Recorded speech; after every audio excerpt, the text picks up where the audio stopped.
Number plate Greece ഉപയോഗിച്ച് മറിച്ച് bike ഓടിച്ചയാൾ motor വാഹന വകുപ്പിന്റെ പിടിയിൽ. മോട്ടോർ വെഹിക്കിൾ ഇൻസ്പെക്ടർ അജിത് ആൻഡ്രൂസിന്റെ നേതൃത്വത്തിലാണ് പരുമല സ്വദേശിയെയും ബൈക്കിനെയും പിടികൂടിയത്. നമ്പർ ഗ്രീസ് ഉപയോഗിച്ച് മറച്ചുവെച്ച് AI ക്യാമറയെ കബളിപ്പിച്ച് രക്ഷപ്പെടാനുള്ള ശ്രമത്തിൽ ബൈക്ക് യാത്രക്കാരനെയാണ് മോട്ടോർ വാഹന വകുപ്പ് അധികൃതർ പിടികൂടിയത്. ഈ സമയം ബൈക്കിന്റെ നമ്പർ പ്ലേറ്റിൽ അക്കങ്ങൾ മറച്ച നിലയിലായിരുന്നു. കുന്നന്താനത്തുള്ള AI ക്യാമറയിൽ പെടാതിരിക്കുന്നതിനാണ് ഇത്തരത്തിലുള്ള കൃത്രിമം കാണിച്ചത്. ഇതുകൂടാതെ ഹെൽമെറ്റ് ധരിക്കാതെയും ഇയാൾ സ്ഥിരമായി ഇതുവഴി യാത്ര ചെയ്യുകയായിരുന്നുവെന്ന് മോട്ടോർ വാഹന വകുപ്പ് ഇൻസ്പെക്ടർ അജിത് ആൻഡ്രൂസ് പറഞ്ഞു.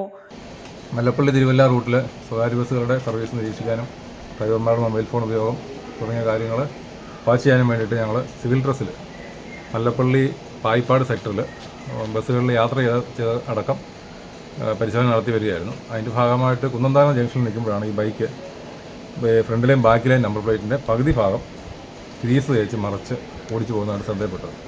അങ്ങനെ ഞങ്ങൾ വാഹനത്തെ പിന്തുടർന്ന് തടഞ്ഞു നിർത്തി നോക്കിയപ്പോൾ ഇതിൻ്റെ ഉടമസ്ഥൻ തന്നെയാണ് വണ്ടി ഓടിച്ചത്. ഹെൽമെറ്റ് ഇതുപോലെ തന്നെ ഹാൻഡിൽ തന്നെ വെച്ചിട്ടുണ്ട്. ആൾ ഹെൽമെറ്റ് ഇല്ലാതെയാണ് വണ്ടി ഓടിക്കുന്നത്. അതാണ് നമ്മുടെ ശ്രദ്ധയപ്പെടാൻ കാര്യം. അപ്പോൾ അന്വേഷിച്ചപ്പോൾ അയാൾ പരുമല സ്വദേശിയാണ്. ചോദിച്ചതിൻ്റെ കാരണം ചോദിച്ചപ്പോൾ പറഞ്ഞു കുന്നന്താനം ജംഗ്ഷനിൽ ഒരു AI ക്യാമറ അറിയാം, പരുമലയാണ് വീടെങ്കിലും ഇവിടെ സ്ഥിരമായിട്ട് JCB ഓപ്പറേഷൻ നടത്തിയിരിക്കുന്നതുകൊണ്ട് ക്യാമറയെ പറ്റി കൂടുതൽ നല്ല ഗ്രാഹ്യമുണ്ട്. അപ്പോൾ അതിനെ കബളിപ്പിച്ച് രക്ഷപ്പെടുക എന്നുള്ളതാണ് ഉദ്ദേശിച്ചിരുന്നത്. അത് പലതവണ ആ വഴിക്ക് പാസ് ചെയ്തിട്ടുണ്ട്. അപ്പോൾ ക്യാമറയ്ക്ക് മുഴുവൻ നമ്പർ കിട്ടാത്തതുകൊണ്ട് ക്യാമറയിൽ വരുന്ന ഫോട്ടോകൾ ക്രോസ് ചെയ്യാൻ പറ്റാത്ത അവസ്ഥയാണ്. അല്ലാതെ തന്നെ ഹിസ്റ്ററിയിൽ നോക്കി പോയാണ്ട് 11ഓളം കേസുകൾ ഈ ഹെൽമെറ്റ് വെക്കാത്തതിന് മാത്രമായിട്ട് 5500 രൂപയോളം പിഴയും അടയ്ക്കാൻ കിടപ്പുണ്ട്.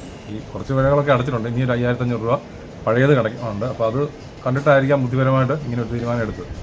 അപ്പോൾ ഈ ഒരു കേസിൽ നമ്പർ പ്ലേറ്റ് മറച്ചു വെക്കുക അല്ലെങ്കിൽ ശരിയായ രീതിയിൽ നമ്മൾ പ്രദർശിപ്പിക്കാതിരിക്കുക എന്നുള്ളതിന് സ്വകാര്യ വാഹനമായതുകൊണ്ട് 3000 രൂപ വരും. ഹെൽമെറ്റ് വെക്കാത്തതിന് 500 രൂപ. ഇതാണ് പിഴ തുകയായിട്ട് വരുന്നത്. പിന്നെ ഈ ഒരു ഒഫൻസ് ഡ്രൈവിംഗ് ലൈസൻസ് സസ്പെൻഡ് ചെയ്യാൻ കാരണമായ അതിൽ പെടുമോ നമ്മൾ പരിശോധിക്കുന്നുണ്ട്. അങ്ങനെ ഉണ്ടെങ്കിൽ അതിനും നമ്മൾ നടപടിയെടുക്കാൻ ആലോചനയുണ്ട്. ഇയാൾ ഹെൽമെറ്റ് വെക്കാതിരുന്നതിന് 500 രൂപ പിഴയും നമ്പർ ശരിയാം വിധം പ്രദർശിപ്പിക്കാതിരുന്നതിന് 3000 രൂപ പിഴയും അധികൃതർ ചുമത്തിയിട്ടുണ്ട്. ഹെൽമെറ്റ് ഇല്ലാതിരുന്നതിനെ തുടർന്നാണ് നമ്പർ മറച്ചുവെച്ച് ഓടിച്ചത്. മല്ലപ്പള്ളി തിരുവല്ല റൂട്ടിൽ സ്വകാര്യ ബസ്സുകൾ തമ്മിൽ മത്സരയോട്ടം നിയന്ത്രിക്കുന്നതിനുള്ള പരിശോധനയ്ക്കിടെയാണ് ഹെൽമെറ്റ് ഇല്ലാത്തയാൾ ബൈക്ക് ഓടിക്കുന്നത് മോട്ടോർ വാഹന വകുപ്പ് അധികൃതരുടെ ശ്രദ്ധയിൽപ്പെട്ടത്. മുൻപ് ഹെൽമെറ്റ് വെക്കാതിരുന്നതിന് 5500 രൂപ ഇയാൾ പിഴ അടയ്ക്കേണ്ടതുണ്ട്. ഈ തുക തത്സമയം പിഴ അടയ്ക്കാൻ ഇല്ലാതിരുന്നതുകൊണ്ട് പരുമല സ്വദേശിയുടെ വാഹനം മോട്ടോർ വാഹന വകുപ്പ് കസ്റ്റഡിയിൽ എടുത്തിരിക്കുകയാണ്. Motor vehicles inspector Ajith Andrews, assistant motor vehicles inspector Arun Krishnan എന്നിവരാണ് പരിശോധന നടത്തിയത്.